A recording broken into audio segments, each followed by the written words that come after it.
जैसे कि पहले बताया जा चुका है, उत्तर वैदिक काल परिवर्तन का युग था। इस समय जीवन के प्रत्येक क्षेत्र में परिवर्तन हो रहे थे। तो राजनीतिक क्षेत्र में भी इसमें अनेक परिवर्तन हो रहे थे, जैसे कि छोटे छोटे जन मिलकर बड़े साम्राज्यों का स्थान ले रहे थे।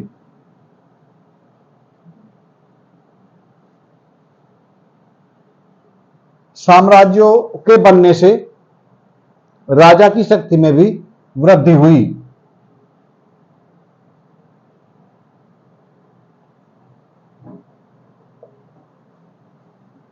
अब वो कबीले का शासक नहीं रहा, बल्कि एक विशाल भूभाग का एक छत्र शासक बन गया,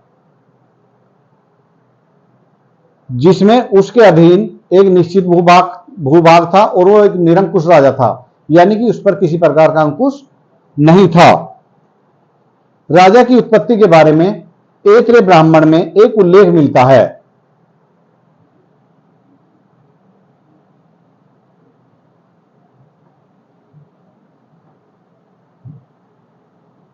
इसका उल्लेख ऐत्रेय ब्राह्मण में मिलता है।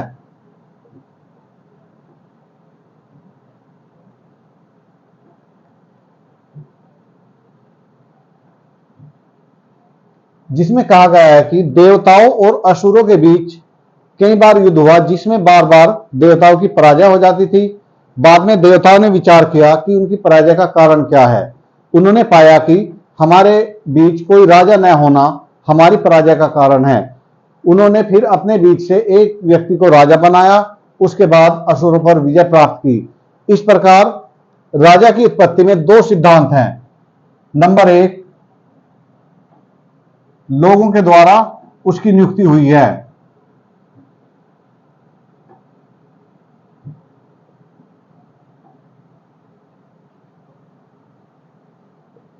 नंबर दो, उसकी नियुक्ति सैनिक आवश्यकता के लिए हुई है।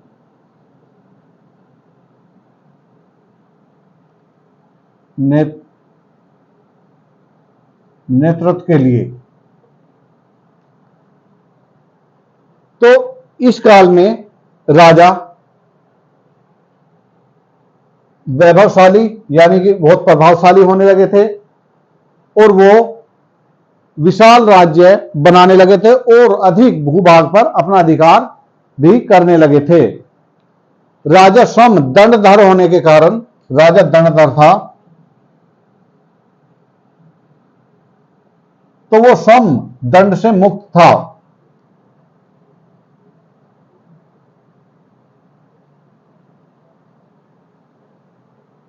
तो क्योंकि सारी शक्ति उसी के अधीन थी। ऐत्रेय ब्राह्मण में समुद्र पर्यंत राजा को, यानी कि ऐत्रेय ब्राह्मण में जो समुद्र पर्यंत राजा था,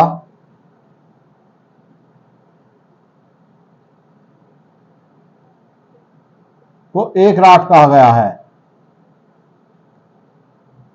अथर्ववेद में भी एकराट का उल्लेख मिलता है।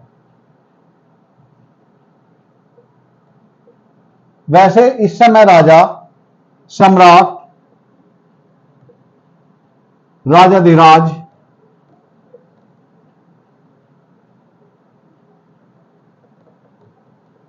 जैसी उपाधियां धारण करने लगे थे, एकराट भी।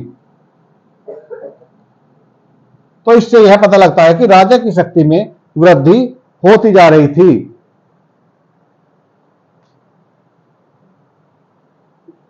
एकराट शासक जो है वो सर्वोच्च राजा माना जाता था।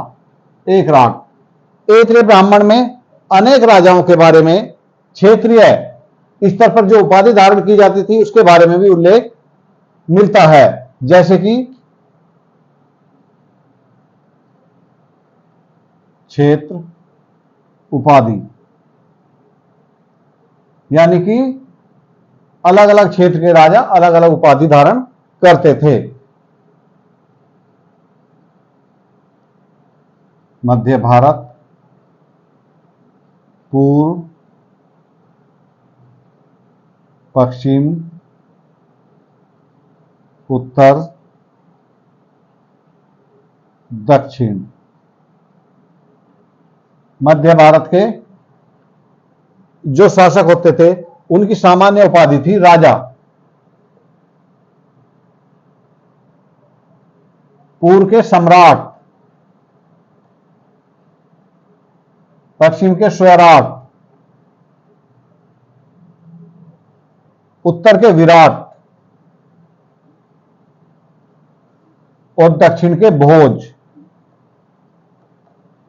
तो ये शासक क्षेत्रीय आधार पर इस तरह की उपाधियां धारण करते थे। इसके अलावा कुछ क्षेत्र ऐसे थे जहां पर राजा नहीं होते थे, यानी कि गणतंत्रीय प्रणाली थी जो सामूहिक रूप से जिसका संचालन किया जाता था। वे लोग वह राज्य की उपाधि धारण करते थे, यानी कि जहां राजा नहीं था।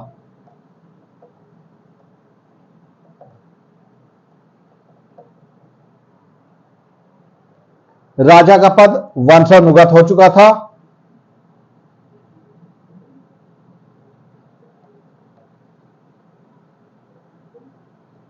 इस बात का उल्लेख हमें शतपथ ब्राह्मण में प्राप्त होता है, जिसमें दुष्ट ऋतु, शतपथ ब्राह्मण में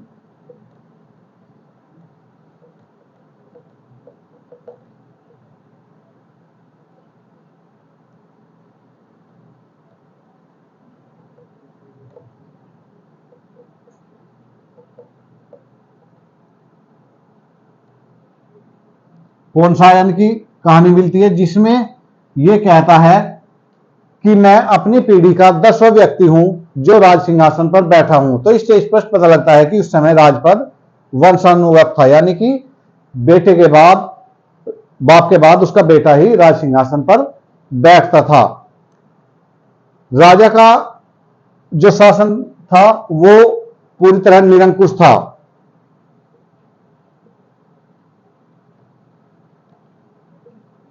परंतु इसकी निरंकुशता पर भी कुछ नियंत्रण था, जैसे सभा और समिति।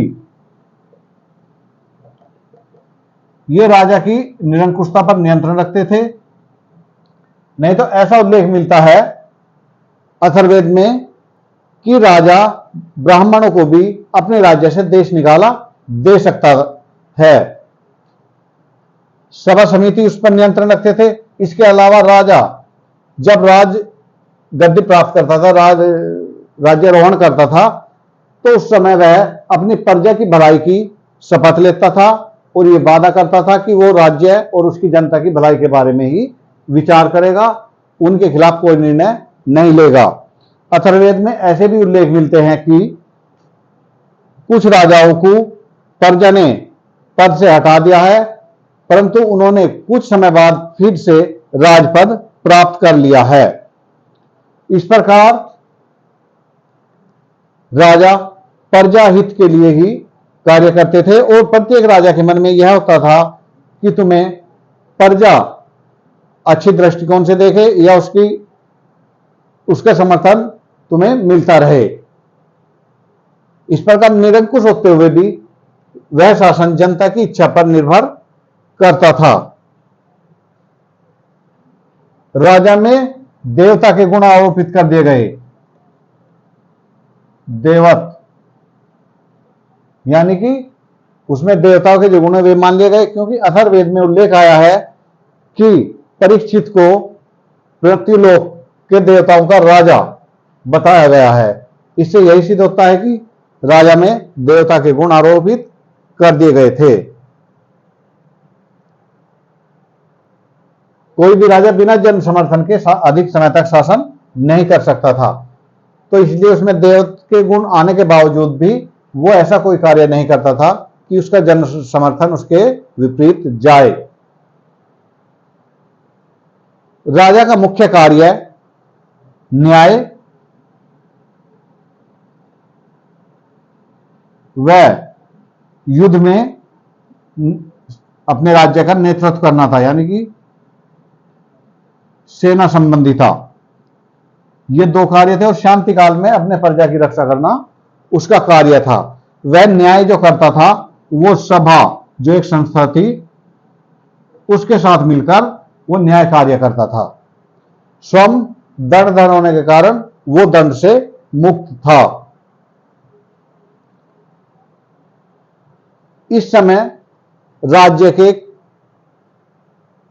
जो राजा थे, जब वो राजपद प्राप्त करते थे, तो क्योंकि यदि राजा राज्यों की क्षेत्र बढ़ गया और राजाओं की शक्ति में भी वृद्धि हुई, तो इस समय जो यज्ञ थे उनकी विशालता भी बढ़ती गई। राजा 3 प्रकार के यज्ञ करते थे। नंबर 1 राजसूय याग,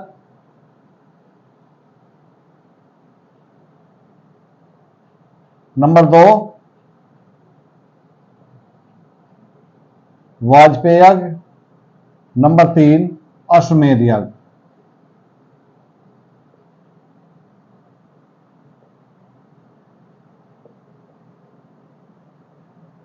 राजसूय यज्ञ, राजसूय यज्ञ में राजा रत्न, जो उसके रत्नी होते थे, जिनकी संख्या 12 थी, जिनके बारे में अभी बताएंगे, उनके घर जाता था और उन्हें रत्न बलि प्रदान करता था। इसके बाद ब्राह्मण उसके ऊपर जल सिंचित करते थे और उसे राजा घोषित करते थे। वाजपेय यज्ञ में रथ दौड़ होती थी, पासा खेला जाता था, गायों पर आक्रमण होता था और अनेक खेल ऐसे होते थे जिसमें राजा को विजय दिखाया जाता था।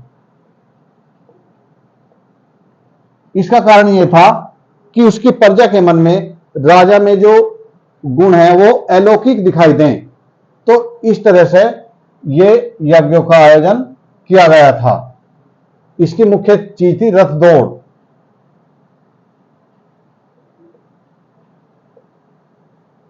इसके अलावा अश्वमेध में राजा अपना प्रभाव आसपास के राज्यों में फैलाता था।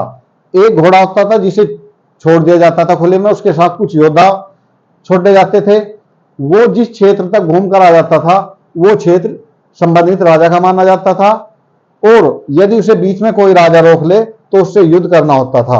और जब घोड़ा वापस आ जाता था तो यज्ञ होता था और उस घोड़े की बलि दे दी जाती थी।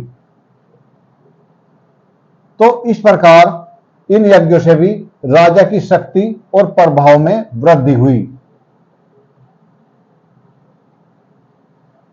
तो उत्तर वैदिक काल में राजाओं की शक्ति में वृद्धि हुई और आने वाले समय में जो राजाओं के अधिकार कर्तव्य आए वो इस समय ही स्थापित हो चुके थे। आगे केवल उनमें विकास हुआ। अब राजा के पदाधिकारी,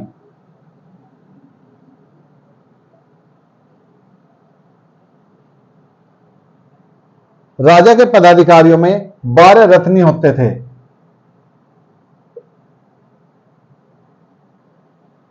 जिन्हें राजा रत्न बलि प्रदान करता था। इनमें कुछ उसके संबंधी, कुछ दरबारी, कुछ विभाग अध्यक्ष और कुछ मंत्री होते थे। इसमें नंबर 1 है पटरानी,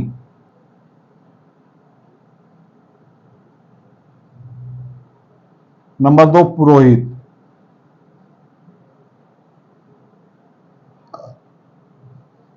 नंबर 3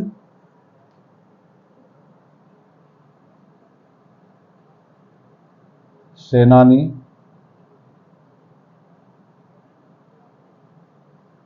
सूत, ग्रामणी, नंबर 6 संग्रहिता भाग,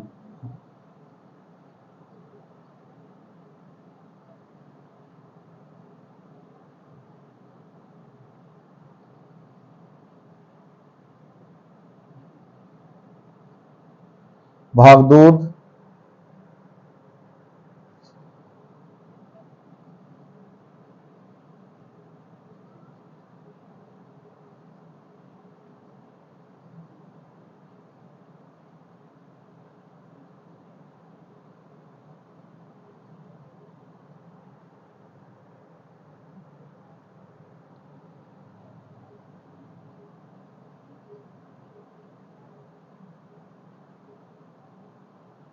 गोवी कीर्तन।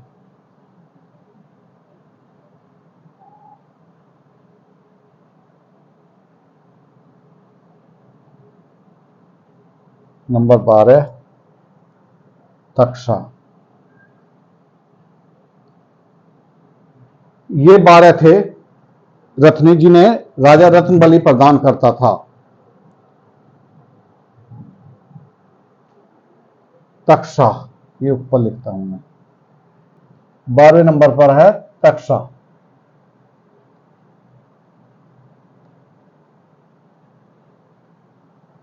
इनके कार्य जो थे वो अलग अलग थे। ये तो रानी थी, यानी कि मुख्य रानी, जो रानी की राजा की प्रिय होती थी। पुरोहित, पुरोहित होता था। सेनानी, सेनापति।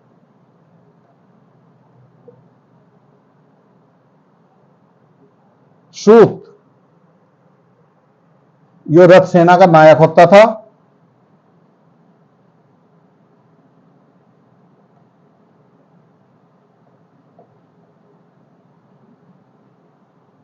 ग्रामणी, गांव का मुखिया।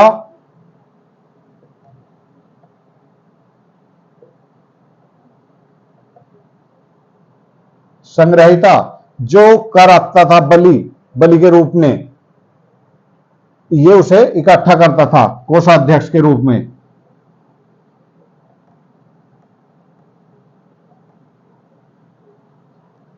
अन्य अधिकारी था बागदूत, ये अर्थमंत्री था।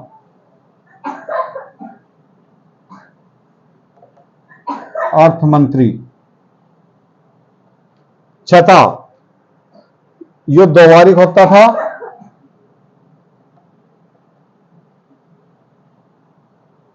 अक्षवाप, इसका भी महत्वपूर्ण रोल था। और इसके बारे में ये विवाद है कि ये जो लेखा परीक्षक है वो होता था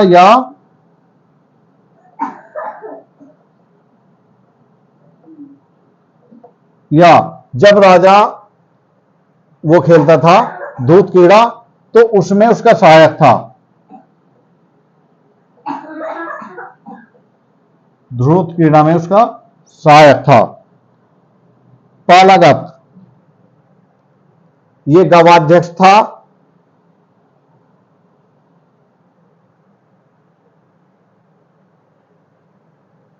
विदूषक,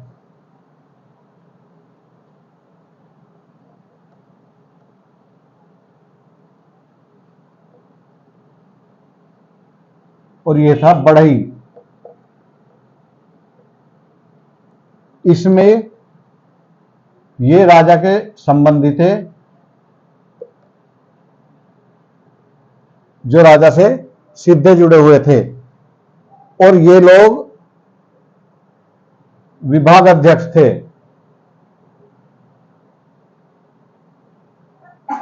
विभाग अध्यक्ष।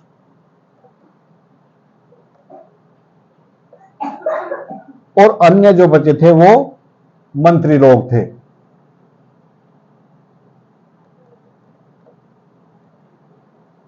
इसके अलावा जो अन्य पदाधिकारियों के बारे में जानकारी मिलती है,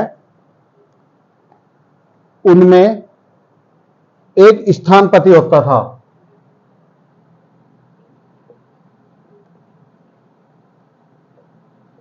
यानी कि सीमा प्रांत का राज्यपाल कह सकते हैं हम इसे।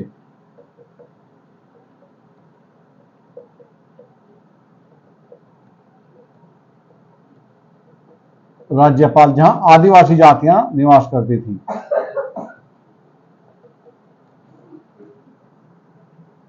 इसके अलावा एक अन्य अधिकारी था शतपति, जिसे हम आजकल के टाइम के राज्यपाल के रूप में समझ सकते हैं। शतपति, ये 100 गांवों के ऊपर एक अधिकारी था, जो शायद प्रांत था, और प्रांतपति के रूप में इसे हम मान सकते हैं। इसके अलावा पुलिस का अधिकारी होता था उग्र।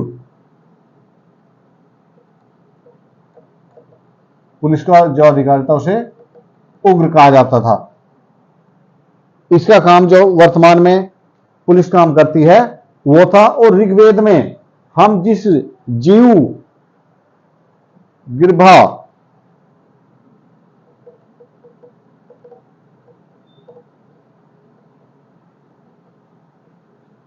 ग्रीव को देखते हैं ना ऋग्वेद में,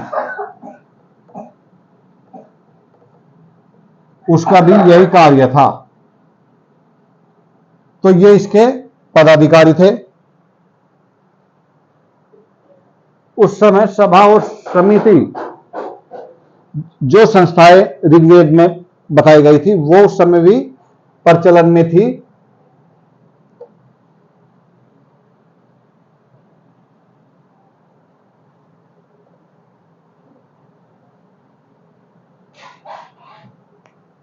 सभा और समिति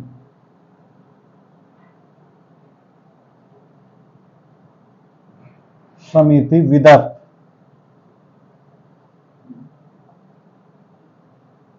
सभा वृद्धजनों कुलीन लोगों की सभा थी जिसमें बहुमत से निर्णय लिए जाते थे और यह राजा के साथ न्याय का काम भी करती थी, न्याय से जुड़ी हुई थी। इंग्लैंड की लॉर्ड सभा जो है उससे हम इसकी समानता कर सकते हैं। समिति, इसमें स्त्रियां भाग नहीं ले सकती थी, स्त्रियां भाग नहीं ले सकती थी। समिति लोकसभा के रूप में इसे हम मान सकते हैं। इस पे विभिन्न बातों में वाद विवाद होता था और राजा को सभा और समिति या समिति का समर्थन राजा के लिए अवश्य था। विदत सबसे प्राचीन संस्था थी, इसके बारे में सही जानकारी हमें प्राप्त नहीं होती है। इसमें स्त्रियां भाग लेती थी, स्त्रियां यानी कि सदस्य होती थी। इसका भी राज शासन में महत्वपूर्ण स्थान था। अब राज शासन को चलाने के लिए राजा को कर की आवश्यकता थी। उस समय तक निश्चित कर तो लगाए नहीं गए थे, परंतु बलि, भाग,